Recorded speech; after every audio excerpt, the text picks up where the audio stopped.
കർത്താവായ യേശുക്രിസ്തുവിന്റെ അതിപരിശുദ്ധമായ നാമം വാഴ്ത്തപ്പെടട്ടെ. എല്ലാവർക്കും എൻ്റെ സ്നേഹമുണ്ട്. കഴിഞ്ഞ ഏതാനും ആഴ്ചകൾക്ക് മുൻപ് തലശ്ശേരി രൂപതയിൽ നടന്ന ദിവ്യകാരുണ്യ കോൺഗ്രസിനിടയിൽ യുവതി യുവാക്കളുമായി സംസാരിക്കവേ രൂപതാ മെത്രാനായ അഭിവന്ദ്യൻ ജോസഫ് പ്ലാംബ്ലാനി പിതാവ് കാസയെക്കുറിച്ച് ചില പരാമർശങ്ങൾ നടത്തുകയുണ്ടായി. അതിനുള്ള മറുപടിയാണ് ഈ വീഡിയോ. അത്തരത്തിൽ ചില പരാമർശങ്ങൾ പുറത്തു വരുമ്പോൾ അവസരം മുതലെടുക്കാനായി കാത്തു നിൽക്കുന്നവർ ഏതൊക്കെ രീതിയിൽ പ്രതികരിക്കും എന്ന് ഞങ്ങൾക്ക് അറിയേണ്ടതുണ്ടായിരുന്നു. അതുകൊണ്ടാണ് മറുപടി വൈകിയത്. അന്ന് ആ സദസ്സിൽ നിന്നും ഒരു ആൺകുട്ടി എഴുന്നേറ്റ് നിന്ന് ചോദിച്ച ആ ചോദ്യം എന്താണെന്ന് നമ്മൾക്ക് കേൾക്കാം. പല പിതാക്കന്മാരും കാസയുടെ നിലപാട് സഭയുടെ നിലപാടല്ല എന്ന് മാധ്യമങ്ങളിലൂടെ മറ്റു തള്ളി പറയുന്ന സാഹചര്യങ്ങളും ഉണ്ടായിട്ടുണ്ട്. ഇപ്പോൾ സീറോ മലബാർ സഭയ്ക്ക് ഇത്തരം സംഘടനകളോട്, കാസ, ക്രോസ് മുതലായ സംഘടനകളോടുള്ള ഒരു കൃത്യമായ നിലപാടുണ്ടോ? അത് എന്തായിരിക്കും പിതാവേ? ഈ ചോദ്യം ചോദിച്ചിരിക്കുന്നത് തലശ്ശേരി രൂപതയിലെ തന്നെ ഒരു കേരള കോൺഗ്രസിന്റെ ലോക്കൽ നേതാവിന്റെ മകനാണ്. ഇവന്റെ മനസ്സിൽ നിന്നുണ്ടായ ചോദ്യമല്ല ഇത്. അത് കേരള കോൺഗ്രസുകാർ പേപ്പറിൽ എഴുതി കൊടുത്ത ചോദ്യമാണ്. എന്തിനാണ് ഇങ്ങനെ ചോദ്യം എഴുതി കൊടുത്തത് എന്ന് ചോദിച്ചാൽ പിതാവിന്റെ രീതിക്കനുസരിച്ച് ഏതൊരു ചോദ്യത്തിനും വളരെ വിശദമായ മറുപടിയായിരിക്കും ലഭിക്കുക. അപ്പോൾ അതിലെ നല്ല കാര്യങ്ങളെ മാറ്റി നിർത്തിക്കൊണ്ട് നെഗറ്റീവായ കാര്യങ്ങളെ പെരുപ്പിച്ച് കാട്ടി സമുദായത്തിലും പൊതുസമൂഹത്തിലും പ്രചരിപ്പിക്കുക എന്നുള്ളതാണ് കേരള കോൺഗ്രസുകാർ ലക്ഷ്യം വെച്ചത്. അതിൽ അവർ ഏറെക്കുറെ ഗുഡ്നസ് TV, ദീപിക പത്രം മുതലായ അൽമായ വിരുദ്ധ മാധ്യമങ്ങളിലൂടെ സാധിച്ചെടുക്കുകയും ചെയ്തു. എന്താണ് ഇതിന്റെ പിന്നിലെ ചേതോവികാരം എന്ന് ചോദിച്ചാൽ കേരള കോൺഗ്രസുകാർക്ക് പഴയതുപോലെ ക്രിസ്ത്യൻ സമുദായത്തിനുള്ളിൽ തരികിട പരിപാടികളൊന്നും നടക്കുന്നില്ല. അതിന്റെ പ്രധാനപ്പെട്ട തടസ്സമെന്ന് പറയുന്നത് കാസ എന്ന് പറയുന്ന സംഘടനയാണ്. അപ്പോൾ അവർക്ക് കോൺഗ്രസുകാരെ പോലെ തന്നെ കേരള കോൺഗ്രസിനും കാസയെ ഇല്ലാതാക്കുക എന്നുള്ളത് അവരുടെ ലക്ഷ്യമായി മാറിയിരിക്കുകയാണ്. അപ്പോൾ ഈ അവസരത്തിൽ ആദ്യമായി കേരള കോൺഗ്രസുകാരോടാണ് എനിക്ക് പറയാനുള്ളത്, നിങ്ങൾ മക്കളെ നല്ല രീതിയിൽ വളർത്തുക. ഇതുപോലെ ശിഖണ്ഡികളാക്കി മക്കളെ മുന്നിൽ നിർത്തിക്കൊണ്ട് ഞങ്ങൾക്കെതിരെ യുദ്ധം ചെയ്യരുത്. നേരിട്ടാകും, അതിന് ഞങ്ങൾ തയ്യാറാണ്. ഇനി പിതാവ് ഇതിന് കൊടുത്ത മറുപടി എന്താണെന്ന് ഒന്നൊന്നായി നമുക്ക് കേൾക്കാം. അങ്ങനെ കൃത്യമായ നിലപാടുണ്ട്.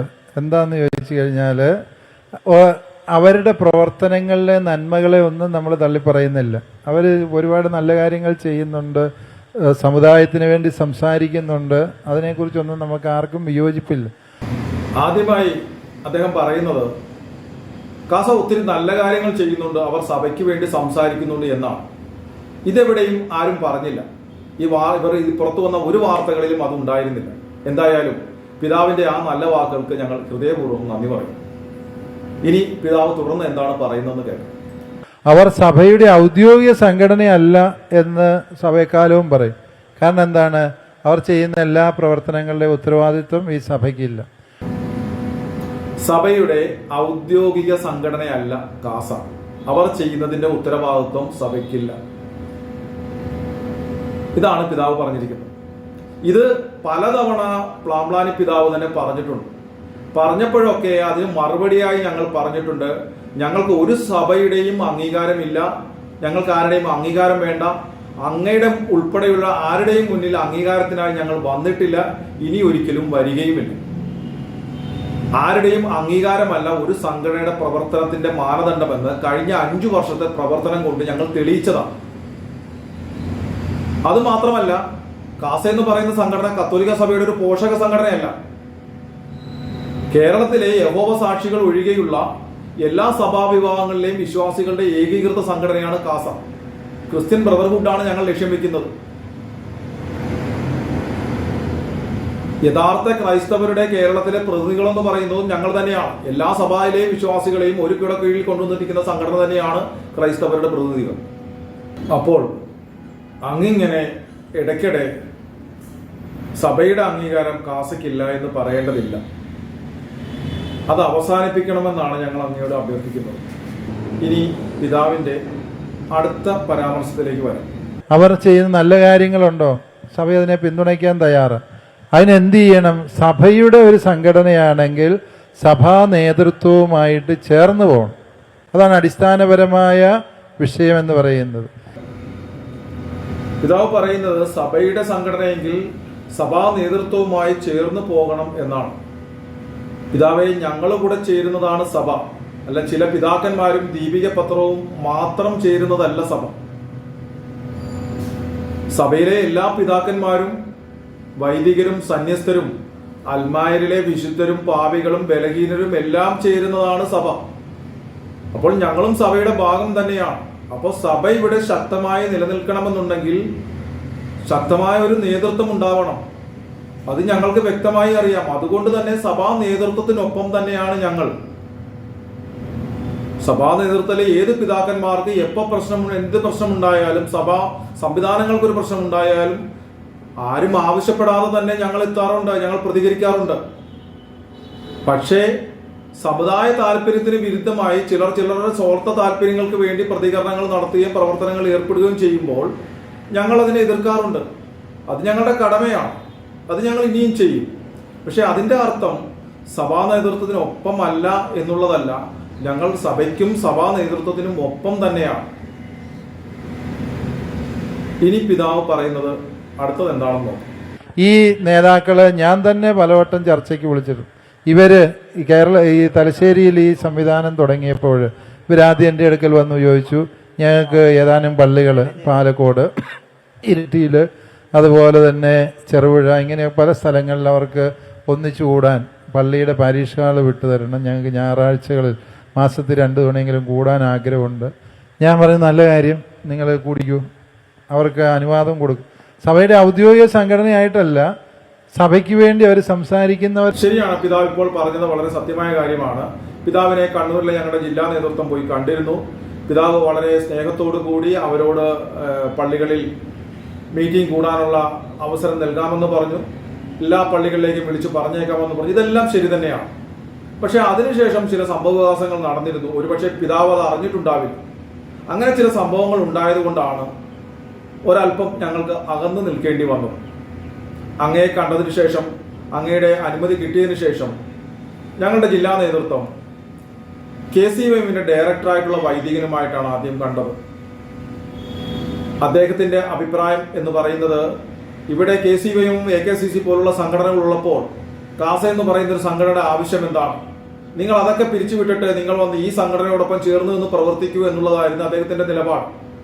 അതായത് KCYM-ഉം AKCC-യും അല്ലാതെ മറ്റൊരു സംഘടനയും ക്രിസ്ത്യൻ സമുദായത്തിനുള്ളിൽ വേണ്ട എന്നുള്ളതായിരുന്നു അദ്ദേഹത്തിന്റെ നിലപാട്. അതിനെ തുടർന്ന് ഡിസംബർ 18-ാം തീയതി അവിടെ ഒരു ബോൺ നദാല എന്ന് പറയുന്ന പരിപാടി KCYM-ഉം തലശ്ശേരി രൂപതാ നേതൃത്വവും ചേർന്ന് നടത്തുകയുണ്ടായി. ഞങ്ങളിൽ KCYM-ഉം AKCC, കാസ എന്നൊരു വ്യത്യാസം ഞങ്ങളിൽ ഇല്ലായിരുന്നത് കൊണ്ട് ഞങ്ങളുടെ എല്ലാ പ്രവർത്തകരോടും അതിൽ പങ്കെടുക്കാൻ പറഞ്ഞു. അതിന്റെ പരിപാടിക്ക് വേണ്ടിയുള്ള പ്രമോഷനുകൾക്ക് വേണ്ടി ഞങ്ങളുടെ സോഷ്യൽ മീഡിയ അക്കൗണ്ടുകൾ ഞങ്ങൾ ഉപയോഗിച്ചു. അതിന്റെ പരിപാടികൾ ഞങ്ങൾ ലൈവ് ചെയ്തു. ഞങ്ങളുടെ എല്ലാവിധ സപ്പോർട്ടും ആ പരിപാടിക്ക് കൊടുത്തു. പക്ഷെ അതിനുശേഷം ഏതാനും ദിവസങ്ങൾക്ക് കഴിഞ്ഞ് 23-ാം തീയതി, ഡിസംബർ 23-ാം തീയതി ഒരു ക്രിസ്മസ് സന്ദേശയാത്ര, ഒരു ബൈക്ക് റാലി കാസ പ്ലാൻ ചെയ്തു. അതിനുവേണ്ടി എല്ലാ ഇടവകളിലേക്കും ഞങ്ങൾ അഭ്യർത്ഥനകൾ അയച്ചു. അതിൽ ചെറുപ്പക്കാർ പങ്കെടുക്കണമെന്ന് ആവശ്യപ്പെട്ടുകൊണ്ട്. എന്നാൽ അത് പൊളിക്കുന്നതിന് വേണ്ടിയിട്ട് KCYM-ന്റെ രൂപത പ്രസിഡന്റ് എല്ലാ KCYM ഇടവക യൂണിറ്റുകൾക്കും അറിയിച്ചു, കാസയുടെ ആ പരിപാടിയിൽ KCYM-ന്റെ ഒരു പ്രവർത്തകരും പങ്കെടുക്കരുത്. വൈദികരെയും അറിയിച്ചു. ആ പരിപാടി എന്തായാലും നടന്നു. പരിപാടിയുടെ സമാപനം എന്ന് പറയുന്നത് JCI-യും YMCA-യും കാസയും ചേർന്നുകൊണ്ടായിരുന്നു സമാപനം. ആ സമാപനം ഉദ്ഘാടനം ചെയ്ത് ക്രിസ്മസ് സന്ദേശം നൽകാമെന്ന് എത്തിയിരുന്ന അവിടുത്തെ വികാരിയച്ഛനായിരുന്നു. അവസാന നിമിഷം വികാരിയച്ഛൻ പിൻവാങ്ങി, അദ്ദേഹത്തിന് വരാൻ കഴിയുകയില്ല എന്ന് അറിയിച്ചു. അതിന്റെ കാരണം അന്വേഷിച്ചപ്പോൾ അദ്ദേഹം വളരെ ദുഃഖത്തോടുകൂടി പറഞ്ഞത്, അദ്ദേഹത്തെ പിന്തിരിപ്പിച്ചത് ഈ KCYM-ന്റെ ഡയറക്ടറായിട്ടുള്ള വൈദികനും ഈ KCYM-ന്റെ നേതൃത്വമുള്ള പ്രസിഡന്റും സെക്രട്ടറിയും എല്ലാം കൂടി ചേർന്നിട്ടായിരുന്നു. അതായത് തങ്ങൾ മാത്രം ഇവിടെ മതി, തങ്ങളല്ലാതെ മറ്റൊരു സംഘടന ഇവിടെ ക്രിസ്ത്യൻ സമുദായത്തിനുള്ളിൽ വേണ്ട, ഇനി അഥവാ ഉണ്ടായാലും അവർ നടത്തുന്ന ഒരു പരിപാടി വിജയിക്കുവാൻ പാടില്ല എന്നുള്ള മനോഭാവം ഞങ്ങളുടേതായിരുന്നില്ല, അങ്ങയുടെ രൂപതയ്ക്ക് കീഴിലുള്ള വൈദികരുടെയും KCYM-ന്റെ നേതൃത്വത്തിന്റെയുമായിരുന്നു. അതുപോലെ തന്നെ അങ്ങയുടെ രൂപതയിലെ വൈദികനായിരുന്ന ഫാദർ ആന്റണി തറയ്ക്കടവിൽ ഹലാലിനെതിരെ സ്വന്തം ജനത്തോട് ഒരു കാര്യം പറഞ്ഞതിന്റെ പേരിൽ അദ്ദേഹത്തിനെതിരെ പരാതി കൊടുക്കുകയും അദ്ദേഹത്തെ ഭീഷണിപ്പെടുത്തി മാപ്പ് പറയിക്കാനുള്ള ശ്രമം ഉണ്ടായി. അതിന് അനുകൂലമായ ചില നിലപാടുകൾ രൂപതാ നേതൃത്വത്തിന്റെ ഭാഗത്തു നിന്നുണ്ടായപ്പോൾ ഞങ്ങൾ ശക്തിയുക്തം അതിനെ എതിർത്തു. ആന്റണി തറയ്ക്കടവിൽ അച്ഛനൊപ്പം ഞങ്ങൾ നിന്നു. അത് ശരി തന്നെയാണ്. അത് രൂപതാ നേതൃത്വത്തിനോടുള്ള എതിർപ്പോ ഒന്നുമല്ല, മറിച്ച് ആന്റണി തറക്കടവിൽ എന്ന് പറയുന്ന വൈദികൻ താൻ പറഞ്ഞത് പിൻവലിച്ച് മാപ്പ് പറയേണ്ടി വരികയോ ഒരു ദിവസമെങ്കിലും അതിന്റെ പേരിൽ അറസ്റ്റ് ചെയ്യപ്പെട്ട് റിമാൻഡിലാകുകയോ ചെയ്താൽ പിന്നീട് കേരളത്തിലെ ഒരു വൈദികരും സത്യം തുറന്നു പറയുവാൻ ധൈര്യപ്പെടുകയില്ല. അത് ഞങ്ങൾക്കറിയാമായിരുന്നു. അതുകൊണ്ട് തന്നെ ഞങ്ങളുടെ ഡ്യൂട്ടിയാണ് ഞങ്ങൾ ചെയ്തത്. ആന്റണി തറക്കടവിനൊപ്പം നിലകൊണ്ടു. അതിന്റെ പേരിൽ തലശ്ശേരി രൂപതാ നേതൃത്വവുമായി ചില അസ്വാരസ്യങ്ങൾ ഉണ്ടായി എന്നുള്ളത് ശരി തന്നെയാണ്. അതുപോലെ തന്നെ KCM നേതൃത്വത്തിന്റെ ഭാഗത്തു നിന്നും ചില പെൺകുട്ടികൾ ലവ് ജിഹാദിൽപ്പെട്ട് പോകുമ്പോൾ അവരുടെ നിസ്സംഗതയെ ഞങ്ങൾ എതിർത്തിട്ടുണ്ട്, പരസ്യമായി വിമർശിച്ചിട്ടുണ്ട്. അതും ശരി തന്നെയാണ്. അല്ലാതെ മറ്റു വിഷയങ്ങളൊന്നും അങ്ങയുടെ രൂപതയുമായി ഞങ്ങൾക്കില്ല. ഞങ്ങൾ അങ്ങയുടെ രൂപതാ നേതൃത്വവുമായി ചേർന്ന് നിൽക്കാൻ ആഗ്രഹിക്കുന്നവർ തന്നെയാണ് ഞങ്ങളുടെ കണ്ണൂരിലുള്ള ജില്ലാ നേതൃത്വം. പക്ഷേ രണ്ടു കൂട്ടരുടെ ഭാഗത്തു നിന്നും ആ സഹകരണം ഉണ്ടാവണം. ഇനി പിതാവിന്റെ അടുത്ത പരാമർശത്തിലേക്ക് പോകാം. പക്ഷെ സാവകാശം അവര് അത്യാവശ്യമൊക്കെ വേര് പിടിച്ചു തുടങ്ങിയപ്പോൾ അവരുടെ ഒരു നിലപാട് എന്താണെന്ന് ചോദിച്ചാൽ സഭയുടെ മറ്റെല്ലാ സംഘടനകളും വേസ്റ്റാണ്, യൂസ്ലെസ് ആണ്. AKCC good for nothing, KCYM എന്നാത്തിന് കൊള്ളാം, ചുമ്മാ പൊട്ടും നിന്ന് നടക്കാൻ അവന്മാരെ കൊണ്ട് ഒന്നിനും കൊള്ളിയല്ല. AKCCയെ കുറിച്ചും KCYM-നെ കുറിച്ചും പിതാവ് പറഞ്ഞത് അങ്ങയുടെ ആത്മഗതമായിട്ടാണ് ഞാൻ കാണുന്നത്. കാരണം അങ്ങേക്ക് തന്നെ കാര്യങ്ങൾ അറിയാം. AKCC എന്ന് പറയുന്നത് 100 വർഷത്തിന് മുകളിൽ പഴക്കമുണ്ട്. സഭയുടെ ഔദ്യോഗിക അംഗീകാരവും പിന്തുണയും എല്ലാവിധ സഹായങ്ങളും ഉണ്ടായിട്ടും അവർക്ക് എന്താണ് ചെയ്യാൻ സാധിച്ചത് എന്ന് അങ്ങക്ക് നന്നായി അറിയാം.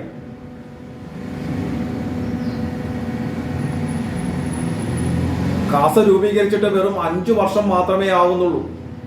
ഇന്ന് ക്രിസ്ത്യൻ സംഘടന എന്ന് പറയുമ്പോൾ പൊതുസമൂഹത്തിന്റെ മനസ്സിലേക്ക് കാസ എന്ന 4 അക്ഷരം ഓടിയത്തക്ക രീതിയിൽ ഞങ്ങൾക്ക് പ്രവർത്തിച്ച് മുന്നോട്ട് വരുവാൻ സാധിച്ചിട്ടുണ്ടായിരുന്നുവെങ്കിൽ സഭയുടെ ഔദ്യോഗിക സംഘടനയും എല്ലാവിധ പിന്തുണയുമുള്ള AKCCക്ക് ഈ 100 വർഷം കൊണ്ട് കേരളത്തിലെ ഏറ്റവും വലിയ സമുദായ ശക്തിയായി മാറാൻ കഴിയുമായിരുന്നു. അതിനെ ആരാണ് പിതാവെ ഇല്ലാതാക്കിയത്? ഞങ്ങൾ അൽമായരാണോ? പിതാവെ AKCCയും KCYM-ഉം ഇവിടെ ശക്തമായി പ്രവർത്തിച്ചിരുന്നുവെങ്കിൽ കാസ എന്ന് പറയുന്ന ഒരു പ്രസ്ഥാനം ഇവിടെ രൂപീകരിക്കപ്പെടേണ്ട ആവശ്യം ഉണ്ടായിരുന്നില്ല. ഞങ്ങൾ അതിൽ ചേർന്ന് പ്രവർത്തിച്ചാൽ മതിയായിരുന്നു. അവർ വെറും നിർഗുണന്മാരായി മാറിയത് കൊണ്ടാണ് ഞങ്ങൾക്ക് ഇത്തരത്തിലൊരു പ്രസ്ഥാനം രൂപീകരിച്ച് മുന്നോട്ട് വരേണ്ടി വന്നത്. AKCCയിലേക്ക് കടന്നു വരുന്നവർ അല്ലാതെ അതിൽ പ്രവർത്തിക്കുന്നവർക്ക് പാർട്ടികളിലെ സ്ഥാനങ്ങളും പാർലമെന്ററി മോഹങ്ങളുമാണുള്ളത്. അവരെ സ്വതന്ത്രമായി പ്രവർത്തിക്കാൻ അനുവദിക്കാതെ അതിനെ നയിക്കുന്നവർക്കാകട്ടെ സ്വാർത്ഥ താല്പര്യങ്ങളും മറ്റു ചില ബിസിനസ്സും. അതല്ലേ പിതാവേ AKCC ഈ അവസ്ഥയിലാക്കിയത്? അല്ലെങ്കിൽ ഈ 100 വർഷത്തെ പ്രവർത്തനം കൊണ്ട് AKCC എവിടെ എത്തി നിൽക്കേണ്ടതാണ്? കേരളത്തിലെ മറ്റ് ഏത് സമുദായ സംഘടനയ്ക്കാണ് ഇത്രയും പഴക്കവും ഇത്രയും സഹായവും ഉണ്ടായിട്ടുള്ളത്? ഇപ്പോ ചില മാറ്റങ്ങൾ AKCCയിൽ കാണുന്നുണ്ട്. അത് ചില ആത്മാർത്ഥതയുള്ള വൈദികർ അതിന്റെ നേതൃത്വത്തിലേക്ക് വന്നതുകൊണ്ട് ചില മാറ്റങ്ങൾ കാണുന്നു. അതിനെ ഞങ്ങൾ സ്വാഗതം ചെയ്യുകയും ചെയ്യുന്നു. പക്ഷേ ഇപ്പോൾ AKCCയെ വളർത്താൻ ശ്രമിക്കുന്നത്, അതിനെ മുന്നോട്ട് കൊണ്ടുവരാൻ ശ്രമിക്കുന്നത് കാസയുടെ വളർച്ചയെ തടയിടാൻ വേണ്ടിയിട്ടാവരുത്, മറിച്ച് സമുദായ നേട്ടത്തിന് വേണ്ടിയിട്ടായിരിക്കണം AKCCയെ വളർത്തേണ്ടത്. അല്ലാതെ കാസ സമുദായത്തിനുള്ളിൽ വളർന്നു കയറുന്നതിനെ തടയിടാനായി നിങ്ങൾ AKCCയെ വളർത്താൻ ശ്രമിച്ചാൽ AKCCയെയും എതിർക്കും, ആ നേതൃത്വത്തിന്റെ നിലപാടിനെയും ഞങ്ങൾ എതിർക്കും. ഇനി KCYM-ന്റെ കാര്യം. അഭിവന്ദ്യ പ്ലാമ്പ്ലാനി പിതാവ് കാസയെ കൂട്ടുപിടിച്ചുകൊണ്ട് നടത്തിയിരിക്കുന്നത് ഒരു സ്വയം വിമർശനമാണ്. ഏതാനും ചില രൂപതകളിൽ അതിനെ നയിക്കുന്ന വൈദികരുടെ മികവ് കൊണ്ട് നല്ല രീതിയിൽ പോകുന്നതൊഴിച്ചാൽ കേരളത്തിലെ KCYM പ്രസ്ഥാനം എന്താണെന്ന് പിതാവിന് നന്നായി അറിയാം. അതുകൊണ്ടാണ് കാസ പറഞ്ഞു എന്ന് പറഞ്ഞുകൊണ്ട് ഒരു പരാമർശം പിതാവ് നടത്തിയിരിക്കുന്നത്. മറ്റ് സമുദായത്തിലെ സംഘടനകൾ അവരുടെ സമുദായത്തിനും വിശ്വാസങ്ങൾക്കും വേണ്ടി കാലഘട്ടത്തിനനുസരിച്ച് മാറി ശക്തമായി പ്രതികരിക്കുകയും പ്രവർത്തിക്കുകയും ചെയ്ത് വളർന്നു വലുതായി മുന്നോട്ട് വരുമ്പോൾ ഇവിടെ സഭയുടെ ഔദ്യോഗിക അംഗീകാരവും 19 വർഷം പഴക്കവുമുള്ള KCYM എന്ന് പറഞ്ഞ പ്രസ്ഥാനം സ്വന്തം നിലയിൽ എന്ത് പ്രവർത്തനമാണ് നടത്തുന്നത്? സിമിത്തേരി ക്ലീനിങ്, പുൽക്കൂട് നിർമ്മാണം, പള്ളിപ്പെരുന്നാളിന് ഐസ്ക്രീം കച്ചവടം, വൈകുന്നേരം DJ നാഗനൃത്തം, ഇതിന്റെ അപ്പുറത്തേക്ക് എന്ത് പ്രവർത്തനമാണ് പിതാവെ അവർ ചെയ്യുന്നത്? ഈ കാലഘട്ടത്തിൽ നിരവധി പ്രതിസന്ധികൾ ഈ സമുദായം നേരിടുന്ന ഈ കാലഘട്ടത്തിൽ ക്രിസ്ത്യൻ വിഭജന പ്രസ്ഥാനത്തിന്റെ ഭാഗത്തു നിന്ന് ഇങ്ങനത്തെ ഒരു പ്രവർത്തനമാണോ വേണ്ടത്? ബൈബിൾ വിശുദ്ധ വേദഗ്രന്ഥം ഡീസൽ ഒഴിച്ച് കത്തിച്ചാൽ അറിഞ്ഞ ഭാവമില്ല. പുൽക്കൂടും അതിലിരിക്കുന്ന തിരുസ്വരൂപങ്ങളും എടുത്തുകൊണ്ട് തോട്ടിലെറിഞ്ഞാലും ഒരു പ്രശ്നവുമില്ല. വൈദികരും പിതാക്കന്മാരും കന്യാസ്ത്രീകളും സ്കൂൾ മാനേജർമാരും ആക്രമിക്കപ്പെട്ടാലും ഒരു വിഷയവുമില്ല. സ്വന്തം രൂപതയിലെ വിശുദ്ധ ഉറാറയെടുത്ത് കക്കൂസിലെറിഞ്ഞിട്ട് അറിഞ്ഞ ഭാവമില്ല. കൂടെ നിൽക്കുന്ന പെൺപിള്ളാരെ ജിഹാദികൾ കൊണ്ടുപോയാലും ഒരു പ്രശ്നവുമില്ല. പിന്നെ ഇവരെങ്ങനെയാണ് വിമർശിക്കാതിരിക്കുന്നത്? ഇത്തരത്തിലൊരു വിഭജന സംഘടന എന്തിനാണ് ഈ സമുദായത്തിന്? ഒരു കാലത്ത് ഭൂമിയിലെ സ്വർഗമായിരുന്നു ലെബനൻ എന്ന് പറയുന്ന കൊച്ചു ക്രിസ്ത്യൻ രാജ്യം. ഇന്ന് അത് ക്രിസ്ത്യാനികളുടെ ശവപ്പറമ്പാണ്. ആ ലെബനൻ പോലെ ഈ സമുദായം ഈ മണ്ണിൽ തകർന്നടിയാതിരിക്കണമെന്നുണ്ടെങ്കിൽ സമുദായത്തിനും വിശ്വാസത്തിനും സഭാ നേതൃത്വത്തിനും രാജ്യത്തിനും വേണ്ടി പ്രവർത്തിക്കുന്ന ചുറുചുറുക്കുള്ള ഒരു യുവതലമുറ ഇവിടെ ഉണ്ടായി വരേണ്ടത് ഈ സമുദായത്തിന്റെ ആവശ്യമാണ്. അതിനുവേണ്ടിയായിരിക്കണം KCYM എന്ന് പറയുന്ന പ്രസ്ഥാനം പ്രവർത്തിക്കേണ്ടത്. അല്ലാതെ യൂത്ത് ഫ്രണ്ടിലേക്കും യൂത്ത് കോൺഗ്രസിലേക്കും SFIയിലേക്കും KCയിലേക്കും സ്ഥാനം പ്രതീക്ഷിച്ചിരിക്കുന്നവർക്ക് പരിശീലനം കൊടുക്കുന്ന എൻട്രൻസ് ക്യാമ്പായിട്ട് KCYMനെ മാറ്റരുത്. അതിനെ സ്വതന്ത്രമായി പ്രവർത്തിക്കാൻ അനുവദിക്കാതെ അതിന്റെ നേതൃത്വം കൈയാളുന്ന വൈദികരും തങ്ങളുടെ സ്വാർത്ഥ ലാഭങ്ങൾക്കും രാഷ്ട്രീയ നേട്ടങ്ങൾക്കും വേണ്ടി ആ സംഘടനയെ ഉപയോഗിക്കരുത്. അങ്ങനെയൊക്കെ ചെയ്യുമ്പോൾ ഞങ്ങൾ അതിനെ വിമർശിച്ചിട്ടുണ്ട്, ഇനിയും വിമർശിക്കും. അത്തരം പ്രവൃത്തികളെ ഞങ്ങൾ എതിർക്കും. അതിനു വേണ്ടിയിട്ട് നീയൊക്കെ ഞങ്ങളെ തെരുവിൽ നേരിടും എന്നൊക്കെ പറയുന്നത് നിന്റെയൊക്കെ വ്യാമോഹം മാത്രമാണ്. നീയൊന്നും അതിനൊന്നും ആയിട്ടില്ല. നിന്റെയൊക്കെ ഒരു വീഡിയോ ഞങ്ങൾ കണ്ടു, മുഖം പോലും കാണിക്കാതെ ഞങ്ങളുടെ പേര് പോലും എടുത്ത് പരാമർശിക്കാതെ ഞങ്ങളെ തെരുവിൽ നേരിട്ട് കളയുമെന്ന് പറഞ്ഞിരുന്ന വീഡിയോ ഞങ്ങൾ കണ്ടു. ഞങ്ങൾക്ക് പറയാനുള്ളത് ഇതുപോലെ വന്നിരുന്ന് മുഖം കാണിച്ചുകൊണ്ട് നേരിട്ട് ഞങ്ങൾ പറയും. നേരിട്ട് ചെയ്യാനുള്ളത് ഞങ്ങൾ നേരിട്ട് ചെയ്യും. അല്ലാതെ ആരെങ്കിലും സോഷ്യൽ മീഡിയയിൽ ഉണ്ടാക്കി വിടുന്ന വീഡിയോകളുടെ ഉത്തരവാദിത്വം ഞങ്ങൾക്ക് ഏറ്റെടുക്കേണ്ട ആവശ്യമില്ല. ഞങ്ങൾക്ക് പറയാനുള്ളതും ചെയ്യാനുള്ളതും ഞങ്ങൾ നേരിട്ട് ചെയ്യും. ഞങ്ങളെ തെരുവിൽ നേരിടും എന്ന് പറഞ്ഞാൽ നിന്റെയൊക്കെ മൂക്കിന് താഴെയല്ലേ, നിന്റെയൊക്കെ തൊട്ടടുത്തല്ലേ വിശുദ്ധ ബൈബിൾ അഗ്നിക്കിരയാക്കിയത്? നീയൊക്കെ പ്രതിഷേധിച്ചോ?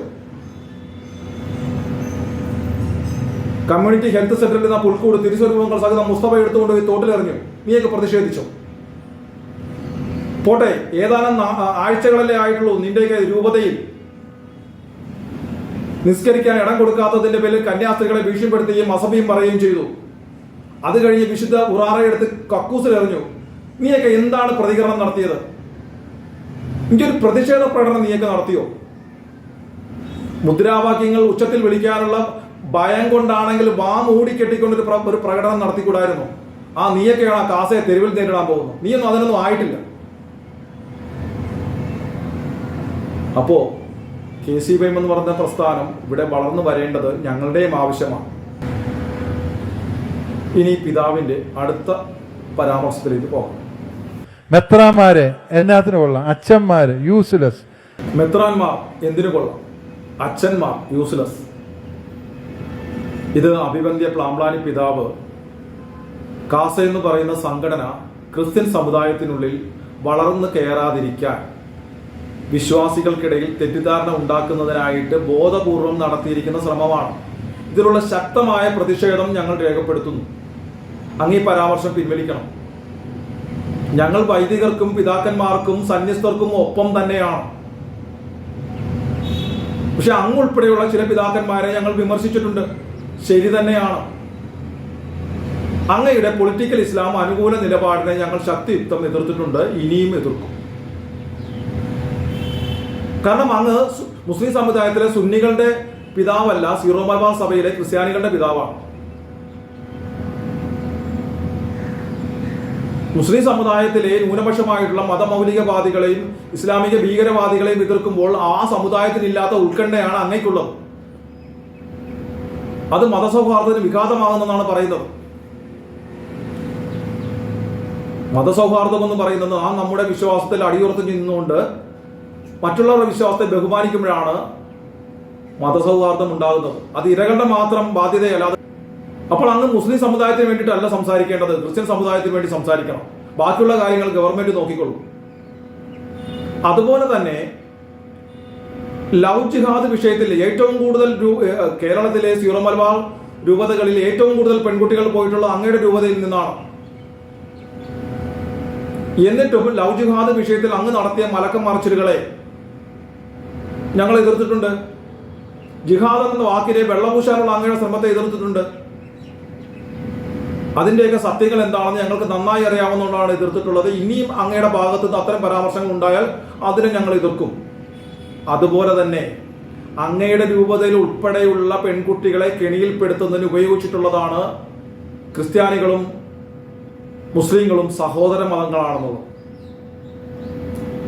ആ ജിഹാദികളുടെ വാദത്തിന് സപ്പോർട്ട് നൽകുന്ന രീതിയിൽ അങ്ങ് അബ്രഹാമിക പാരമ്പര്യവുമായി പോയിന്റ് ബ്ലാങ്ക് എന്ന് പറയുന്ന ഏഷ്യാനെറ്റിന്റെ പരിപാടിയിൽ വന്നതിനെ ഞങ്ങൾ എതിർത്തിട്ടുണ്ട്. കാരണം അബ്രഹാമിക പാരമ്പര്യം എന്ന് പറയുന്നത് ശുദ്ധ തട്ടിപ്പാണ്. CCCയിൽ ഉണ്ടെന്ന് പറഞ്ഞിട്ടൊന്നും കാര്യമില്ല. മാർപ്പാപ്പ പറഞ്ഞ സ്വവർഗ അനുരാഗ നിലപാടിനെ ആഫ്രിക്കയിലെ സഭാ നേതൃത്വം തള്ളിക്കളഞ്ഞു. കാര്യം ഓരോ സ്ഥലങ്ങളിലും ഓരോ കാലഘട്ടത്തിനനുസരിച്ചുള്ള നിലപാടുകൾ സ്വീകരിക്കേണ്ടതായി വരും. മാർപ്പാപ്പയുടെ ക്ഷേമമല്ല ഇവിടെ വേണ്ടത്, ഇവിടുത്തെ വിശ്വാസികളുടെ ക്ഷേമമാണ് പ്രധാനം. ഇവിടുത്തെ വിശ്വാസികളുടെ കുടുംബങ്ങളുടെ കണ്ണീരാണ്, പെൺമക്കളുടെ ഭാവിയാണ് പ്രധാനം. അപ്പൊ അതുകൊണ്ട് ഇവിടെ അബ്രഹാമിക പാരമ്പര്യം അങ്ങനല്ല ഏത് പിതാക്കന്മാരെ എടുക്കാൻ ശ്രമിച്ചാലും അതിനെ ഞങ്ങൾ ശക്തിയുക്തമായി എതിർക്കും. ഒരു വിട്ടുവീഴ്ചയ്ക്കും ഞങ്ങൾ തയ്യാറല്ല. പിന്നെ അങ്ങയല്ലാതെ വേറെ ഏത് പിതാവിനെയാണ് ഞങ്ങൾ വിമർശിച്ചിട്ടുള്ളത്? ഉണ്ട്, രണ്ട് പിതാക്കന്മാരെ കൂടെ വിമർശിച്ചിട്ടുണ്ട്. അങ്ങേപ്പോലെ ദൈവശാസ്ത്ര പണ്ഡിതനായ ഡോക്ടർ അലക്സ് വടക്കന്തല എന്ന ലാറ്റിൻ ബിഷപ്പിനെ ഞങ്ങൾ വിമർശിച്ചിട്ടുണ്ട്. എന്തിനു വേണ്ടിയിട്ടായിരുന്നു? ഒന്നാം പ്രമാണം ലംഘിച്ചുകൊണ്ട് കണ്ണൂർ ബിഷപ്പ് ഹൗസിനുള്ളിൽ നിസ്കരിക്കാൻ ഇടം കൊടുക്കുകയും കർത്താവിന്റെ ക്രൂശ് രൂപത്തിന് ആസനം തിരിഞ്ഞുകൊണ്ട് ആ മുസ്ലിങ്ങൾക്കൊപ്പം ഒരു നിസ്കാരം പൂർണ്ണമായി നടത്തിയ ഡോക്ടർ അലക്സ് വടക്കന്തല എന്ന് പറയുന്ന ദൈവശാസ്ത്ര പണ്ഡിതനായ പിതാവിനെ അരമനയിൽ ചെന്ന് കണ്ട് ഞങ്ങൾ പ്രതിഷേധിച്ചിട്ടുണ്ട്. അത് പ്രതിഷേധിക്കേണ്ടത് തന്നെയാണ്.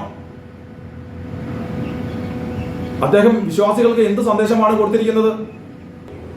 ആ വീഡിയോ ഇന്നും സോഷ്യൽ മീഡിയയിൽ കറങ്ങുന്നുണ്ട്. എത്ര പെൺകുട്ടികളെ അത് കെണിയിൽപ്പെടുത്താനായിട്ട് ഉപയോഗിക്കുമെന്ന് അങ്ങേക്കറിയാമോ? അപ്പോൾ ആരുടെ ഭാഗത്തു നിന്ന് അങ്ങനത്തെ പ്രവൃത്തികൾ ഉണ്ടായാലും ഞങ്ങൾ അതിനെ എതിർക്കും. അങ്ങനെ രണ്ടാമതായി അലക്സ് വടക്കന്തല പിതാവിനെ എതിർത്തിട്ടുണ്ട്. പിന്നെ ഞങ്ങൾ മൂന്നാമതായി വിമർശിച്ചിട്ടുള്ള പിതാവ് എന്ന് പറയുന്നത് തിരുവനന്തപുരം രൂപതയിലെ നെറ്റോ പിതാവിനെയാണ്. എല്ലാ ക്രിസ്ത്യൻ സഭകളും സംഘടനകളും സപ്പോർട്ട് ചെയ്ത ഒരു സമരമായിരുന്നു വിഴിഞ്ഞം സമരം. അതിലേക്ക് പോപ്പുലർ ഫ്രണ്ട് ഓഫ് ഇന്ത്യ എന്ന് പറയുന്ന ഇസ്ലാമിക ഭീകരവാദ പ്രസ്ഥാനത്തെ കൂട്ടിക്കൊണ്ടുവരേണ്ട ഒരാവശ്യവും ഉണ്ടായിരുന്നില്ല. അവരുമായുള്ള അവിശുദ്ധ ബന്ധങ്ങളാണ് അവരെ ആ സമരത്തിൽ ഉൾക്കൊള്ളിക്കുവാൻ രൂപതാ നേതൃത്വം തയ്യാറായത്. അതിനെ ഞങ്ങൾ ശക്തിയുക്തം എതിർത്തു. സത്യം തന്നെയാണ്, ഞങ്ങൾ പറഞ്ഞതായിരുന്നു ശരിയെന്ന് വിഴിഞ്ഞം സമരത്തിന്റെ അവസാന സമയങ്ങളിൽ നടന്നതെല്ലാം തെളിയിച്ചു. അന്ന് അവിടെ പ്രസംഗിച്ച അവിടെ ആനയിച്ചിരുത്തിയ റൌഫ് ഇന്ന് തീഹാർ ജയിലിലാണ്. ആ പ്രസ്ഥാനത്തെ രാജ്യം നിരോധിച്ചു. ആ സമരത്തിന് രാജ്യദ്രോഹികളുടെ സമരം എന്ന് പേര് വീണു. തല്ലുകൊണ്ടതും തല പൊട്ടിപ്പൊളർന്നതും കേസുകളിൽ അകപ്പെട്ടതും ഇന്നും ഗവൺമെന്റ് ജോലിയോ വിദേശയാത്രയോ തരപ്പെടാതെ കേസുകളുടെ കെണിയിൽപ്പെട്ട് കിടക്കുന്നതും മാത്രമായിരുന്നു മിച്ചം. അപ്പോൾ അതിനെ ഞങ്ങൾ ആ നെറ്റോ പിതാവിനെ എതിർത്തു. ഒരിക്കൽ കൂടി നെറ്റോ പിതാവിനെ ഞങ്ങൾ ഈയിടെ എതിർത്തു. വിഴിഞ്ഞം സമരത്തിൽ മുനമ്പത്തുനിന്നും മൂലമ്പള്ളിയിൽ നിന്ന് കുടിയിറക്കപ്പെട്ടവർ ഉൾപ്പെടെ ചെന്ന് ഐക്യദാർഢ്യം പ്രകടിപ്പിച്ചിരുന്നതാണ്. എന്നിട്ടും മുനമ്പത്തെ ആ പാവങ്ങൾ സമരം തുടങ്ങിയിട്ട് 38 ദിവസം കഴിഞ്ഞിട്ടും ഒരു പ്രതികരണവും നടത്താത്തതിന്റെ പേരിൽ നെറ്റോ പിതാവിനെതിരെ ഞങ്ങൾ പ്രതികരിച്ചു. അതിനുശേഷമാണ് പിതാവ് മുനമ്പം സന്ദർശിക്കാൻ തയ്യാറായത്. അതുപോലെ തന്നെ പൊളിറ്റിക്കൽ ഇസ്ലാം എപ്പോഴൊക്കെ പ്രതിരോധത്തിലാകുന്നുവോ അപ്പോഴെല്ലാം സ്വന്തം സമുദായത്തെ പിന്നിൽ നിന്ന് കുത്തിക്കൊണ്ട് അവർക്ക് സപ്പോർട്ടുമായി എത്തുന്ന കുർലോസ് തിരുമേനിയെയും മാർ യൂഹോനാൻ മാർ മിലിത്തിയോസ് തിരുമേനിയെയും ഞങ്ങൾ എതിർത്തിട്ടുണ്ട്. അവരുടെ ഭാഗത്തുനിന്ന് അതേപോലുള്ള നിലപാടുകൾ ഇനിയും ഉണ്ടായാൽ ഇനിയും എതിർക്കും. ഇതൊന്നുമല്ലാതെ അങ്ങ് പറയുന്നത് പോലെ മെത്രാന്മാർ എന്നാത്തിന് കൊള്ളാമെന്ന നിലപാട് ഞങ്ങൾ ഒരിടത്തും സ്വീകരിച്ചിട്ടില്ല. ഞങ്ങൾ പിതാക്കന്മാർക്ക് ഒപ്പം തന്നെയാണ്. അവർക്കൊരു പ്രശ്നമുണ്ടായാൽ വിളിക്കാതെ തന്നെ ഞങ്ങൾ അവർക്കൊപ്പം എത്തുമെന്നുള്ളത് പാലാ പിതാവിൻ്റെ വിഷയത്തിലും ബാക്കി പല രൂപതകളിലുണ്ടായ വിഷയത്തിലും തെളിഞ്ഞിട്ടുള്ളതാണ്. പിന്നെ വൈദികർ യൂസ്ലെസ് എന്നും പറഞ്ഞു. ഏത് വൈദികരെയാണ് ഞങ്ങൾ അങ്ങനെ പറഞ്ഞിരിക്കുന്നത്? ഞങ്ങൾ എതിർത്തിട്ടുണ്ട്. വിൻസെന്റ് കുണ്ടുകുളം എന്ന് പറയുന്ന എറണാകുളം അങ്കമാലി അതിരൂപതയിലെ വിമത വൈദികൻ എതിർത്തിട്ടുണ്ട്. ജമാഅത്തെ ഇസ്ലാമിയുമായിട്ട് നേരിട്ട് ബന്ധം സ്ഥാപിച്ചിരിക്കുന്ന പോൾ തേലക്കാട് എന്ന് പറയുന്ന വൈദികനെ എതിർത്തിട്ടുണ്ട്. എറണാകുളം അങ്കമാലിയിലെ വിമത വിഭാഗം വൈദികരുടെ നേതൃത്വത്തിൽ അവരുടെ തണലിൽ കഴിഞ്ഞുകൊണ്ട് എന്ത് വൃത്തികേടുകളും കാണിക്കാമെന്നുള്ള ദാർഷ്ട്യത്തോടു കൂടി ആലഞ്ചേരി പിതാവിനെ വരെ അപമാനിച്ചിട്ടുള്ള ജെയിംസ് പനവേലി എന്ന് പറയുന്ന വൈദികനെ ഞങ്ങൾ എതിർത്തിട്ടുണ്ട്. പഞ്ചാബിൽ ഇരുന്നുകൊണ്ട് കേരളത്തിൽ കുത്തിത്തിരിപ്പുണ്ടാക്കുന്ന ജോസ് പള്ളിക്കാട്ട് എന്ന് പറയുന്ന വൈദികനെ ഞങ്ങൾ എതിർത്തിട്ടുണ്ട്. ഇതല്ലാതെ മറ്റേത് വൈദികർക്കെതിരെയാണ് ഞങ്ങൾ ഇവിടെ രംഗത്തെത്തിയിട്ടുള്ളത്? വൈദികർ യൂസ്ലെസ് ആണെന്ന് പറഞ്ഞിട്ടുള്ളത്. ഇനി അടുത്തതായി മതബോധനത്തെക്കുറിച്ച് പിതാവ് പറയുന്നത് ഒന്ന് കേൾക്കാം. അതുപോലെ തന്നെ നമ്മുടെ മതബോധനം ഒരാവശ്യമില്ല, അതുകൊണ്ട് ഒരു ഗുണവും മനുഷ്യനുണ്ടാകില്ല. മതബോധനമൊക്കെ നിർത്തി വേറെ വല്ല പണിക്ക് പോകണം. പിതാക്കന്മാരെയും വൈദികരെയും കുറിച്ച് അഭിബന്ധ പിതാവ് പറഞ്ഞിട്ടുള്ള തെറ്റായ കാര്യങ്ങൾ പോലെ തന്നെ സമുദായ അംഗങ്ങൾക്കിടയിൽ കാസയെ തെറ്റിദ്ധരിപ്പിക്കാനുള്ള ബോധപൂർവമായ ശ്രമം തന്നെയാണ് മതബോധന വിഷയത്തിലും പിതാവ് പറയുന്നത്. ഞങ്ങൾ മതബോധനത്തെ ഒരിക്കലും എതിർത്തിട്ടില്ല. അങ്ങനെ എതിർക്കാൻ ഒരു ക്രിസ്ത്യാനിക്ക് ഒരിക്കലും സാധിക്കില്ല. മറ്റു സമുദായങ്ങളെ നോക്കിയാൽ വളരെ സിസ്റ്റമാറ്റിക് ആയിട്ട് പ്രവർത്തിക്കുന്ന ഒന്നാണ് സൺഡേ സ്കൂൾ എന്ന് പറയുന്നത്. പൊതുവിദ്യാഭ്യാസത്തിന് തുല്യമാണ് നമ്മുടെ സൺഡേ സ്കൂൾ. പക്ഷെ എവിടെയാണ് കുഴപ്പം? ഈ കാലഘട്ടത്തിന് യോജിക്കാതെ 10-30 വർഷം പഴക്കമുള്ള പാഠ്യപദ്ധതിയെയാണ് ഞങ്ങൾ എതിർത്തിട്ടുള്ളത്. അതാണ് വിഷയം.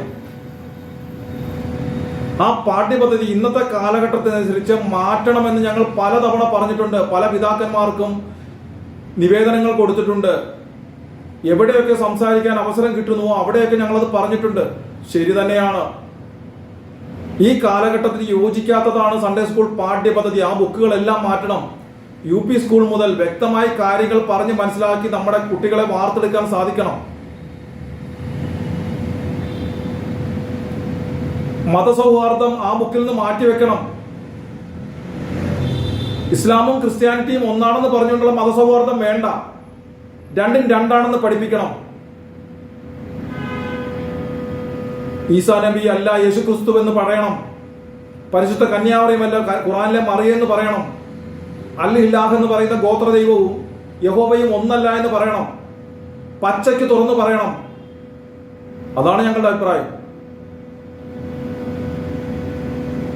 അതുപോലെ തന്നെ അന്യമതസ്ഥരായിട്ടുള്ള കുട്ടികളുടെ ചോദ്യങ്ങൾക്ക് മുന്നിൽ നമ്മളുടെ കുട്ടികൾ തലകുനിക്കാതെ ഏതൊരു ചോദ്യത്തിനും മറുപടി പറയാൻ തക്ക രീതിയിൽ വിശ്വാസം എന്തെന്ന്, ബൈബിൾ എന്തെന്ന് അവരെ പഠിപ്പിക്കുവാൻ തയ്യാറാവണം.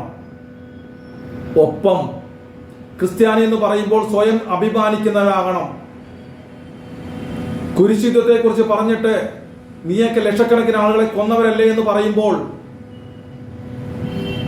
അതിന് മറുപടിയായി കുരിശുദ്ധം കാലഘട്ടത്തിന്റെ ആവശ്യമാണെന്നും അങ്ങോട്ട് പോയി ഉണ്ടാക്കിയതല്ലെന്നും ഇങ്ങോട്ട് വന്നപ്പോൾ പ്രതിരോധിച്ചതാണെന്നും കുരിശുദ്ധം നടന്നില്ലായിരുന്നുവെങ്കിൽ ലോകം ഒരു 50 വർഷം പുറകോട്ട് പോകുമായിരുന്നെന്നും അത് മാർപ്പാപ്പയുടെ നിർദ്ദേശപ്രകാരമാണ് നടന്നതെന്നും പറഞ്ഞു കൊടുക്കാൻ നമ്മുടെ കുട്ടികളെ പ്രാപ്തരാക്കണം.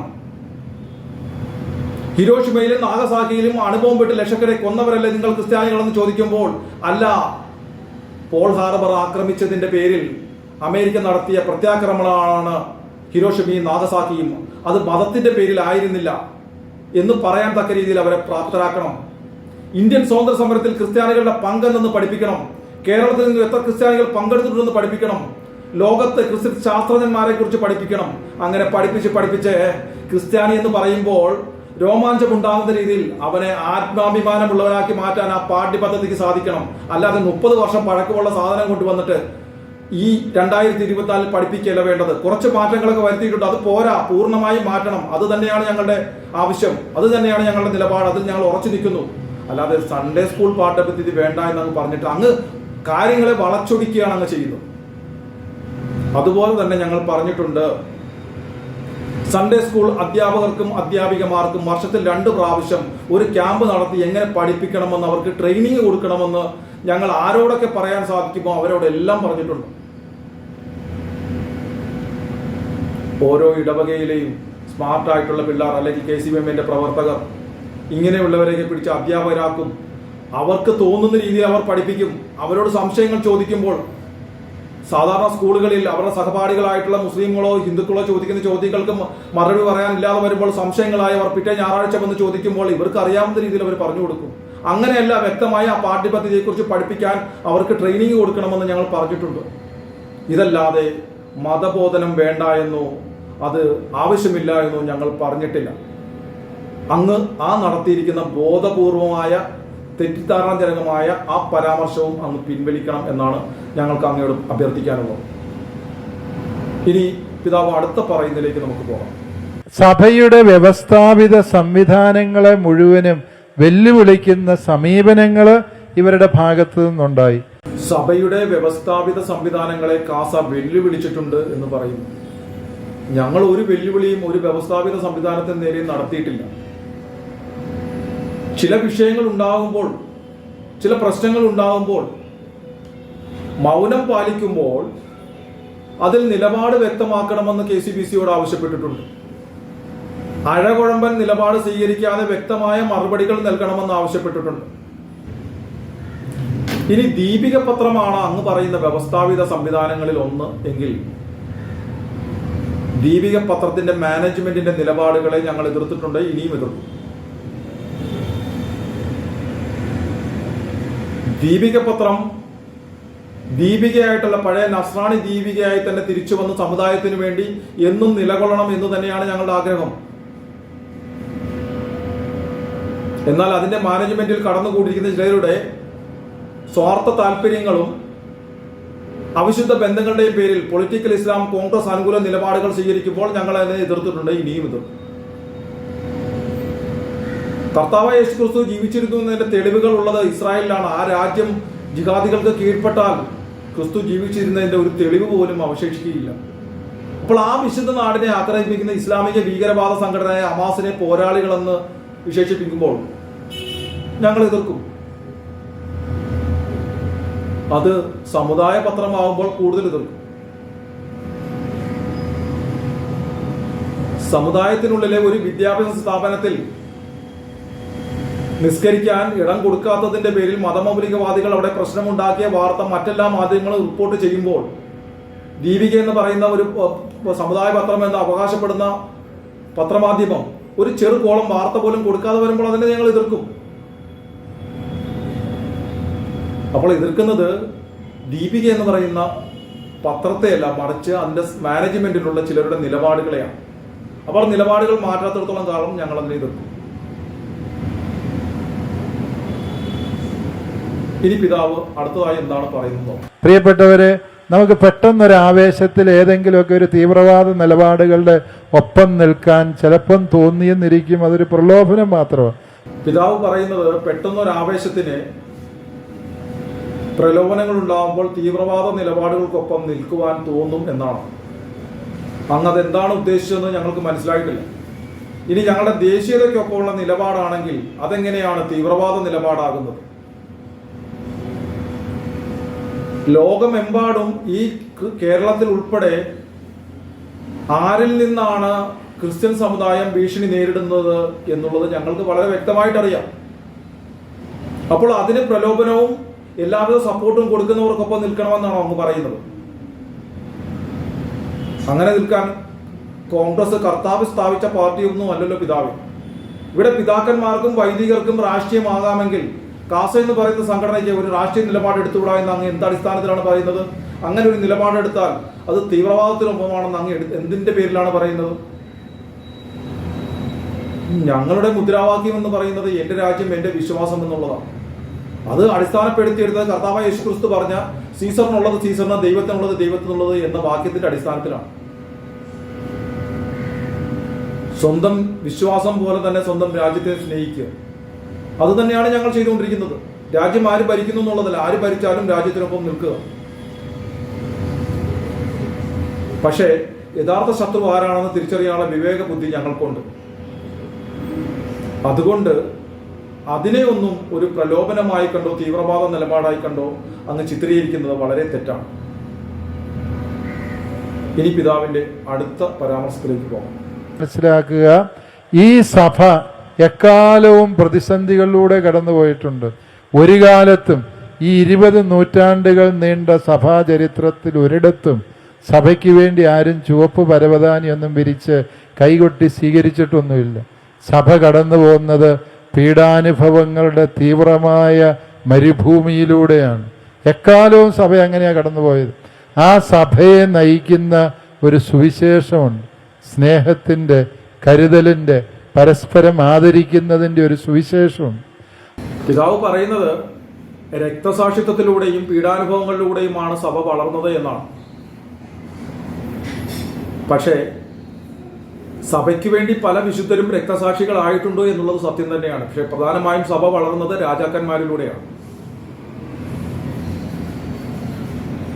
ലെബനനിലും സിറിയയിലും നൈജീരിയയിലും ഒക്കെ വിശ്വാസികളുടെ രക്തം വീഴുമ്പോൾ അവർ സഭയ്ക്ക് വേണ്ടി രക്തസാക്ഷികളാകുകയല്ല,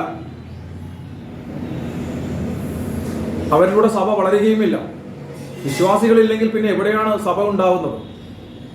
വിശ്വാസികൾ മതപരിവർത്തനം ചെയ്യപ്പെട്ടും കൊന്നും തീർന്നപ്പോഴത്തേക്ക് ലെബനിലും സിറിയയിലും ഒക്കെ സഭ ഇല്ലാതായി.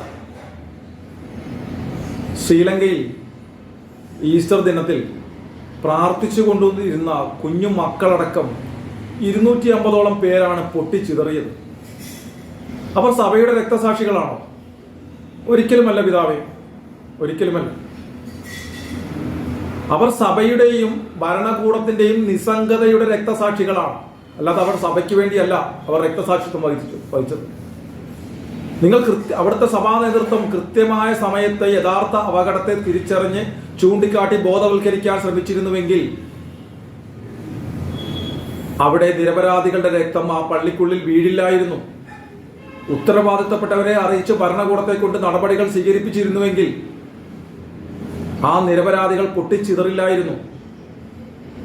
അപ്പോൾ നിരപരാധികളെ കൊലയ്ക്ക് കൊടുത്തിട്ട് യഥാർത്ഥ അപകടത്തെ തിരിച്ചറിഞ്ഞ് ബോധവൽക്കരിച്ച് അവർക്ക് വേണ്ട കാര്യങ്ങൾ ചെയ്തു കൊടുക്കാതെ മതസൗഹാർദ്ദവും കെട്ടിപ്പിടിച്ചിരുന്നുകൊണ്ട് നിരപരാധികളെ കൊലയ്ക്ക് കൊടുത്തിട്ട് സഭ വളരുമെന്ന് പറയരുത്, സഭ ഇല്ലാതാവും. ഇവിടെയും അതേപോലെ തന്നെ കൃത്യമായ സമയത്ത് പ്രതികരിച്ചില്ല എങ്കിൽ ഇവിടെയും സഭ ഇല്ലാതാവും. ഞങ്ങളിപ്പോൾ ചെയ്തുകൊണ്ടിരിക്കുന്നതും അതാണ്. യഥാർത്ഥ അപകടത്തെ തിരിച്ചറിഞ്ഞ് അതിനെ പ്രതിരോധിക്കാൻ വേണ്ടി മാത്രമാണ് ഞങ്ങൾ പ്രവർത്തിക്കുന്നത്. അങ്ങോട്ട് പോയി ഇന്നുവരെ ഒരു പ്രശ്നങ്ങളും ഞങ്ങൾ ഉണ്ടാക്കിയിട്ടില്ല എവിടെയും. സമുദായത്തിനും സഭയ്ക്കും വിശ്വാസങ്ങൾക്കും ഈ രാജ്യത്തിനുമെതിരെ ഉണ്ടാകുന്ന വിഷയങ്ങളെ പ്രതിരോധിക്കുക മാത്രമാണ് ചെയ്തിട്ടുള്ളത്, അതും ഇന്ത്യൻ നിയമവ്യവസ്ഥയ്ക്കുള്ളിൽ നിന്നുകൊണ്ട്. അപ്പൊ അതിനെ അങ്ങേക്ക് ഒരിക്കലും കുറ്റം പറയാൻ സാധിക്കില്ല. ആ സുവിശേഷം വിസ്മരിച്ചുകൊണ്ട് ഏതെങ്കിലും മതത്തെ വൈകാരികമായി എതിർക്കണമെന്നും അവർക്കെതിരായ ഏതറ്റം വരെയും അക്രമങ്ങളുടെ വഴി സ്വീകരിക്കണം എന്ന് പറഞ്ഞാൽ നമ്മൾ സുവിശേഷത്തിൽ വിട്ടുവീഴ്ച ചെയ്യും, സുവിശേഷത്തിൽ വെള്ളം ചേർക്കും. പിതാവ് ബോധപൂർവം ക്രിസ്ത്യൻ സമുദായത്തിനുള്ളിൽ കാസയെക്കുറിച്ചൊരു ഭയപ്പാടുണ്ടാക്കാനുള്ള ശ്രമമാണ് നടത്തിക്കൊണ്ടിരിക്കുന്നത്. ഒരു സമുദായത്തിനെതിരെ വൈകാരികമായി ഏതറ്റം വരെയും പോകുവാനും ആക്രമണത്തിന്റെ പാത സ്വീകരിക്കുവാനും കാസ എവിടെയാണ് പിതാവെ തയ്യാറായത്? പിതാവെ, ജമാഅത്തെ ഇസ്ലാമിയുടെ മീഡിയ വൺ പോലും ഈ ഒരു ആരോപണം ഞങ്ങൾക്കെതിരെ ഉന്നയിച്ചിട്ടില്ല. ഞങ്ങൾ ഇന്നുവരെ എവിടെയാണ് ആക്രമണം നടത്തിയിരിക്കുന്നത്? ആരുടെ കൈയാണ് വെട്ടിയെടുത്തിരിക്കുന്നത്? ആരുടെ വീടാണ് ആക്രമിച്ചിരിക്കുന്നത്? ആരെയാണ് കൊലപ്പെടുത്താൻ ശ്രമിച്ചിരിക്കുന്നത്? എവിടെയാണ് ഞങ്ങൾ ആയുധശേഖരം നടത്തിയിരിക്കുന്നത്? ഇന്നുവരെ ഇന്ത്യൻ നിയമവ്യവസ്ഥയെ ലംഘിച്ചുകൊണ്ടുള്ള ഒരു പ്രവർത്തനങ്ങളും ഞങ്ങൾ നടത്തിയിട്ടില്ല. ഞങ്ങൾക്കെതിരെ ഒരു കേസുകൾ പോലുമില്ല. അല്ലുമ ഭാഷയെയും അബ്ദുൽ നാസർ മദനിയും എതിർത്താൽ അത് മുസ്ലിം സമുദായത്തെ എതിർക്കുന്നതാക്കി അവർ മാറ്റും. പോപ്പുലർ ഫ്രണ്ടിനെ എതിർത്താൽ അത് മുസ്ലിം സമുദായത്തെ എതിർക്കുന്നതാക്കി അവർ മാറ്റും. കാരണം എതിർക്കുന്നവരുടെ വായടപ്പിക്കാൻ എളുപ്പമാണ്. അതേ രീതി തന്നെയാണ് അന്ന് അവർക്ക് വേണ്ടി പിന്തുടരുന്നത്. അന്ന് അവർക്ക് വേണ്ടിയാണോ പിതാവായി നിലകൊള്ളുന്നത്, അതോ ക്രിസ്ത്യൻ സമുദായത്തിന് വേണ്ടിയിട്ടാണോ? ഞങ്ങൾ മുസ്ലിം സമുദായത്തിലെ തന്നെ മതമൗലികവാദികൾക്കും മതഭീകരവാദികളുടെയും പ്രവൃത്തികൾക്കെതിരെയാണ് പ്രതികരിക്കുന്നത്. അതും ഇന്നുവരെ അങ്ങോട്ട് പോയി ഒരു കാര്യങ്ങൾക്ക് പോയിട്ടില്ല. സമുദായത്തിനും വിശ്വാസത്തിനും രാജ്യത്തിനും എതിരെ ഉണ്ടാകുന്ന പ്രശ്നങ്ങളിൽ പ്രതികരിക്കുക മാത്രമാണ് ഞങ്ങൾ ചെയ്തിരിക്കുന്നത്. ആ സമുദായത്തിലെ ഭീകരവാദികളെയും മതമൗലികവാദികളെയും എതിർക്കുമ്പോൾ ആ സമുദായത്തെയാണെന്ന് അങ്ങ് പറയുന്നത്, അങ്ങ് പോപ്പുലർ ഫ്രണ്ടുകാരുടെ ശബ്ദത്തിലാണ് സംസാരിക്കുന്നത്. അതൊരു മെത്രാനെ യോജിച്ചതല്ല. സുവിശേഷത്തിൽ വെള്ളം ചേർത്താൽ പിന്നെ സഭയില്ല.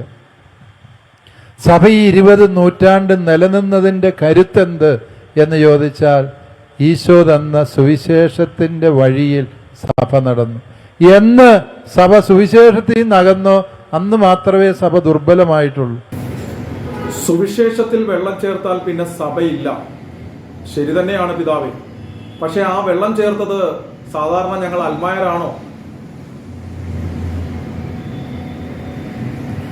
കാസ രൂപീകരിച്ചിട്ട് 5 വർഷം കഴിഞ്ഞു. ഈ 5 വർഷത്തിനിടയിൽ പൊതുസമൂഹത്തിന് മുന്നിലോ ഗവൺമെന്റിന് മുന്നിലോ കാസ എന്ന് പറയുന്ന സംഘടനയെ കൊണ്ട് സഭാ നേതൃത്വത്തിനോ സഭയ്ക്കോ സഭാ മക്കൾക്കോ എന്തെങ്കിലും നാണക്കേടോ മാനക്കേടോ പ്രശ്നങ്ങളോ നേരിടേണ്ടി വന്നിട്ടുണ്ടോ? ഞങ്ങളെ കൊണ്ട് ഗുണം മാത്രമല്ലേ ഉണ്ടായിട്ടുള്ളൂ.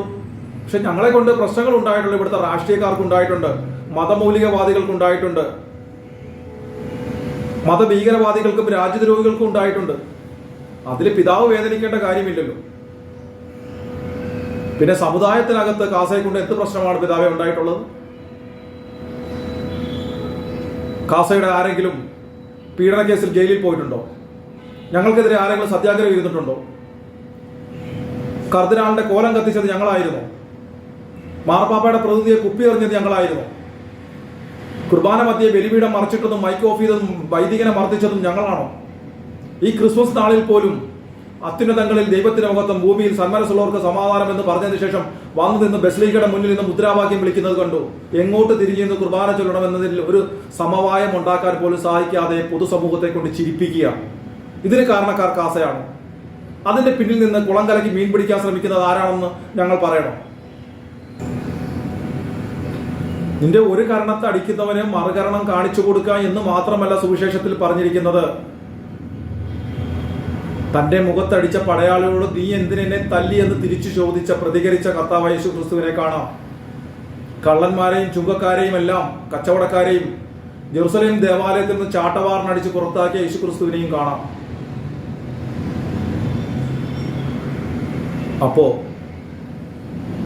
കാലഘട്ടത്തിന്റെ യഥാർത്ഥ അപകടം മനസ്സിലാക്കി അതിനെക്കുറിച്ച് പ്രതികരിക്കുമ്പോൾ, അതിനെതിരെ പ്രവർത്തിക്കുമ്പോൾ അത് സുവിശേഷത്തിനെതിരാണ് എന്ന് പറയരുത്. ഞങ്ങൾ 5-6 പേർ മാത്രമാണ് ശരിയെന്നുള്ള നിലപാട് ഞങ്ങൾക്ക് ഒരു കാലത്തും ഉണ്ടായിട്ടില്ല.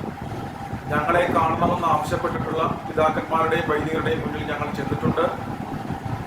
അവർക്ക് പറയാനുള്ള അഭിപ്രായങ്ങൾ, നിർദ്ദേശങ്ങൾ, വിമർശനങ്ങൾ, തെറ്റുതിരുത്തലുകൾ എല്ലാം ഞങ്ങൾ പൂർണ്ണ മനസ്സോടുകൂടി ഉൾക്കൊള്ളുകയും അതിനനുസരിച്ച് പ്രവർത്തിക്കുകയും ചെയ്തിട്ടുണ്ട്. എന്നാൽ ഞങ്ങളെ ഇല്ലാതാക്കാൻ നടത്തുന്ന ശ്രമങ്ങളും ഞങ്ങൾക്ക് നന്നായി അറിയാം. കാസയിൽ വിശ്വാസികൾ അംഗങ്ങളായി ചേരാതിരിക്കുവാൻ വേണ്ട നടപടികൾ എടുക്കണമെന്ന ചില രൂപതകളിൽ നിന്നും ഇടവകളിലേക്ക് പോയിട്ടുള്ള നിർദ്ദേശങ്ങളെ കുറിച്ച് ഞങ്ങൾക്കറിയാം. ഞങ്ങൾ വളർന്നു വലുതായാലും എന്ന് കരുതിക്കൊണ്ട് ഞങ്ങൾ നടത്തുന്ന ലൗകികാദിനെതിരെയുള്ള ക്ലാസുകൾക്ക് അവസരം തരാതിരിക്കുന്നതും ഞങ്ങൾക്കറിയാം. അതായത് ആങ്ങളെ ഉള്ളതൊന്നും ചത്താലും കുഴപ്പമില്ല, നാത്തൂൻ കരഞ്ഞ് കണ്ടാൽ മതി എന്നുള്ള നിലപാടാണ്. സ്വന്തം പെൺമക്കളെ ജിഹാദികൾ കൊണ്ടുപോയാലും കുഴപ്പമില്ല, കാസയ്ക്ക് അവിടെ ഒരു അവസരം കൊടുക്കരുത്. അതുപോലെ തന്നെ ഞങ്ങളെ ചർച്ചകളിൽ നിന്ന് ഒഴിവാക്കണമെന്നും ഞങ്ങളുടെ പേര് പരാമർശിക്കുന്നത് ഒഴിവാക്കണമെന്നും ഞങ്ങളെ പ്രൊമോട്ട് ചെയ്യുന്നതായിട്ടുള്ള ഒരു വാർത്തകളും കൊടുക്കരുതെന്നും ക്രിസ്ത്യൻ സമുദായത്തിനും പുറത്തുമുള്ള മാധ്യമങ്ങൾക്ക് സഭയിലെ ചിലർ കൊടുത്തിരിക്കുന്ന നിർദ്ദേശങ്ങളും ഞങ്ങൾക്ക് നന്നായി അറിയാം. ചില മാധ്യമ പ്രവർത്തകരെ കൊണ്ട് ഞങ്ങൾക്കെതിരെ ഉണ്ടാകുന്ന, ഞങ്ങൾക്ക് നെഗറ്റീവായിട്ട് വരുന്ന വാർത്തകൾ പ്രസിദ്ധീകരിപ്പിച്ചിട്ടുള്ളതും ഷെയർ ചെയ്യിപ്പിച്ചിട്ടുള്ളതും ഞങ്ങൾക്ക് നന്നായി അറിയാം. അപ്പോൾ ഇതുകൊണ്ടൊന്നും തളരുന്നവരല്ല ഞങ്ങൾ. അങ്ങനെ കരുതിയെങ്കിൽ തെറ്റി. ഞങ്ങൾക്കെതിരെ നിരന്തരം വാർത്തകൾ സൃഷ്ടിക്കുന്ന പിതാവ് എന്തുകൊണ്ടാണ് സീറോ മലബാർ സഭയുടെ ശാപമായി മാറിയിരിക്കുന്ന അൽമായ മുന്നേറ്റം എന്ന് പറയുന്ന സംഘടനയ്ക്കെതിരെ സംസാരിക്കാത്തത്? ലിവിക്ക് എന്തുകൊണ്ടാണ് ലേഖനം എഴുതാത്തത്? അതുപോലെ തന്നെയല്ലേ കത്തോലിക്ക സഭയ്ക്ക് പ്രശ്നങ്ങൾ ഉണ്ടാക്കുന്ന, സഭയെ തകർക്കാൻ ശ്രമിക്കുന്ന കൾട്ട് ഗ്രൂപ്പുകൾ? എംബറർ ഇമ്മാനുവൽ എന്ന് പറയുന്ന കൾട്ട് ഗ്രൂപ്പിനെതിരെ പ്രതികരിച്ച സഭാ നേതൃത്വം എന്തുകൊണ്ടാണ് സുലൈമാൻ എന്ന മാരിയോ ജോസഫിനെതിരെ പ്രതികരിക്കാത്തത്? അയാൾ ഈസാ നബിയും യേശുക്രിസ്തുവും ഒന്നാണെന്ന് വരുത്തി തീർക്കാൻ ശ്രമിക്കുന്നു. പരിശുദ്ധ കന്യാമറിയവും ഖുർആനിലെ മറിയയും ഒന്നാണെന്ന് വരുത്തുന്നു. ഇപ്പോഴിതാ അയാൾ അസ്ലാമു അലൈക്യം വെക്കാനായിട്ട് ക്രിസ്ത്യാനികളെ പഠിപ്പിക്കുന്നു. യുവതിവാക്കളെ അയാൾ വഴിതെറ്റിക്കുന്നു. പ്രേമവിവാഹം വീട്ടുകാർ നടത്തി കൊടുത്തില്ലെങ്കിൽ അയാൾ നടത്തിത്തരാമെന്ന് പറയുന്നു. എന്തിന്റെ റഫറൻസ് ഖുർആനിലെടുത്ത് നോക്കാൻ പറയുന്നു. അയാൾ ഇസ്ലാം മതം ഉപേക്ഷിച്ച് ക്രൈസ്തവ മതത്തിലേക്ക് വന്നത് ഇസ്ലാം മതം ശരിയല്ല എന്ന് കണ്ടതുകൊണ്ടല്ലേ? അങ്ങനെയാണെങ്കിൽ ഇസ്ലാമിൽ നിന്നും ക്രിസ്ത്യാനിറ്റിയിലേക്ക് വരുന്ന മറ്റ് വ്യക്തികളെ പോലെ ഇസ്ലാം മതത്തിന്റെ തെറ്റുകളും അയാൾ കണ്ട ബൈബിളിലെ നല്ല കാര്യങ്ങളുമല്ലേ പറയേണ്ടത്? പകരം ഇസ്ലാമും ശരി, ക്രിസ്ത്യാനിറ്റിയും ശരി, ഖുർആനും ശരി, വിശുദ്ധ ബൈബിളും ശരി. അപ്പോൾ അയാൾ നമ്മുടെ കുട്ടികളെ വഴിതെറ്റിക്കുന്നതിനെതിരെ പിതാവ് എന്തുകൊണ്ടാണ് ശബ്ദിക്കാത്തത്? കാസയാണോ മാരിയോ ജോസഫാണോ സഭയ്ക്ക് ഇപ്പോൾ പ്രധാന പ്രശ്നം? പക്ഷെ ഇവിടുത്തെ പ്രധാന പ്രശ്നം എന്ന് പറയുന്നത് കാസയെ ഇല്ലാതാക്കണമെന്ന് കരുതുന്നതിന്റെ പ്രധാനപ്പെട്ട കാര്യമെന്ന് പറയുന്നത് രാഷ്ട്രീയം തന്നെയാണ്. അതായത് സഭാ നേതൃത്വത്തിലെ ഏതാനും ചിലരുടെ രാഷ്ട്രീയ ലൈനിന് എതിരായി കാസ വന്നതുകൊണ്ടാണ് കാസ നടത്തുന്ന ആശയ പ്രചരണങ്ങൾ ക്രിസ്ത്യാനികൾക്കിടയിൽ ചലനം സൃഷ്ടിക്കുന്നു. അത് രാഷ്ട്രീയ നിലപാടിൽ മാറ്റം ഉണ്ടാക്കുന്നു. അത് ഇലക്ഷനുകളിൽ പ്രതിഫലിക്കുന്നു എന്നത് കണ്ടതോടുകൂടി അടുത്ത നിയമസഭാ തെരഞ്ഞെടുപ്പിന് മുൻപായി കാസയെ ഇല്ലാതാക്കുക എന്നുള്ള ലക്ഷ്യത്തോടു കൂടി ചിലർ ഇറങ്ങിയിട്ടുണ്ട്. അവർക്ക് വേണ്ടുന്ന പ്രോത്സാഹനമായി മാറിയത് അങ്ങയുടെ ഇത്തരം പ്രസ്താവന. ഇനി പിതാവ് കാസയോട് എന്താണ് പറയുന്നത് എന്ന് നമുക്ക് കേൾക്കാം. സഭാ നേതൃത്വം നിങ്ങളുമായി ഹൃദയപൂർവ്വം സംവദിക്കാൻ സന്നദ്ധമാണ്. നിങ്ങളുടെ ആശയങ്ങളും നിങ്ങളുടെ ആശങ്കകളും സഭയുമായിട്ട് നിങ്ങൾ പങ്കുവയ്ക്കുക, ഒരുമിച്ച് നിൽക്കുക. കാസായിലെ സുഹൃത്തുക്കൾ സഭയോട് ചേർന്ന് നിന്ന് സംസാരിക്കണം, പ്രവർത്തിക്കണം, ഒരുമിച്ച് മുന്നോട്ട് പോകാനുള്ള വഴികൾ കണ്ടെത്തണം എന്നാണ് എനിക്ക് പറയാനുള്ളത്. ഞങ്ങൾ ഏറെ സ്നേഹിക്കുകയും ബഹുമാനിക്കുകയും ചെയ്യുന്ന പിതാക്കന്മാരിൽ ഒരാളാണ് അഭിവന്യ പ്ലാമ്പ്ലാനി പിതാവ്. പിതാവിൻ്റെ ഈ നല്ല വാക്കുകളെ ഞങ്ങൾ ഹൃദയപൂർവ്വം സ്വീകരിക്കുന്നു. ഞങ്ങൾ സഭയ്ക്കും സഭാ നേതൃത്വത്തിനും ഒപ്പമാണ്. ആരുമായും സഹകരിക്കാൻ ഞങ്ങൾ അന്നും ഇന്നും തയ്യാറാണ്. ചർച്ചയുടെ വാതിലുകൾ തുറന്നിട്ട അങ്ങയുടെ നിലപാടിനെയും ഞങ്ങൾ സന്തോഷപൂർവ്വം സ്വാഗതം ചെയ്യുന്നു. ഇതുവരെ പിന്തുടർന്നു വന്ന നിലപാടുകളിൽ ഉറച്ചു നിന്നുകൊണ്ട് സമുദായ താല്പര്യവും രാജ്യ താല്പര്യവും മുൻനിർത്തി ഏതൊരു ചർച്ചയ്ക്കും ഞങ്ങൾ തയ്യാറാണ്. പിതാവിൻ്റെ എല്ലാ ഉപദേശങ്ങൾക്കും നല്ല വാക്കുകൾക്കും ഞങ്ങൾ ഒരിക്കൽ കൂടി നന്ദി രേഖപ്പെടുത്തുന്നു. പിതാവിനായി പ്രാർത്ഥിക്കുന്നു. ഈശോ മിശിഹായ്ക്കും സ്തുതിയായിരിക്കട്ടെ.